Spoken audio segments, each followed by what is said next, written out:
Hello, I'm White Lemonade, or you can call me Allie. This week I am completing Fabulous Alpaca's challenge to me to make a chibi out of myself, and in my first video she left it as a challenge, but she also left it in my second video. But in the first video she gave more detail. She said a flat back chibi of yourself, so that's what I'm going to do. You can find her information down below if you want to check out her channel. So these are the materials you're going to need.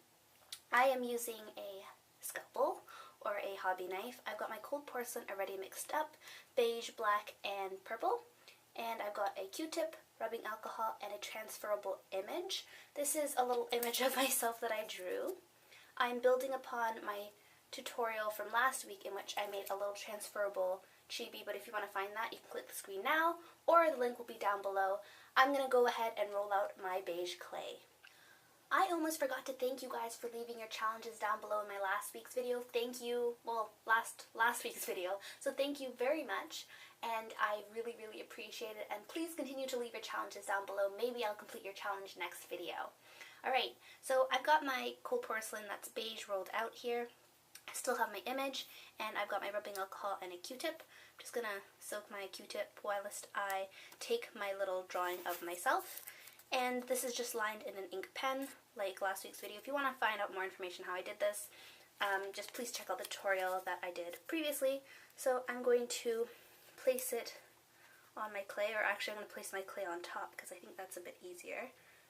So then I make sure my image is completely on the clay or cold porcelain. So there we go.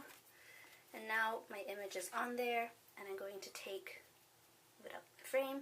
I'm going to take my rubbing alcohol and apply it to my image and transfer the ink to the cold porcelain. I like to tap it just to make sure the ink does transfer completely. Here, let me adjust it a little better so you guys can see. So I just tap it, and now I'm going to pull it off very carefully, and there we have a little Chibi Me. And I'm gonna let this dry a little so I don't, because you can still see the rubbing alcohol here, so I'm gonna let it dry and then I'll come back. I allowed the rubbing alcohol to dissipate, and I let my little chibi dry a little bit just so the back doesn't stick to the board. And now I'm going to take my hobby knife and cut around this image. This is where I'm building upon last week's tutorial in which I just transferred the image and left it as it was. In fact, I can show it to you right here. I got it above. So this is what I did in last week's tutorial. And normally I wouldn't show a last week's piece, but I feel like it's important, so that's what I did for last week. But this week, where I'm building upon my last week tutorial, I am going to cut around the image. You want to be making really basic straight cuts just so your clay doesn't stretch or you lose the shape of your image. So just make as straight cuts as possible, like so. We're almost done. I will clean it up afterwards, but just straight downward and then pull it away. I am now taking my black cold porcelain over here, and I'm going to be applying it where the hair is, or where my hair is, because this is me. So I'm going to just take some black cold porcelain and just smooth it along the edges of the outline from the transfer, making sure I also get the side and the back as well so it doesn't look weird. Actually, the back doesn't matter for what I'm using it for, but if you're turning into a charm, you want to make sure you get the back. But since I'm going to be turning this into a magnet, I don't think it'll matter as much if I don't get the back.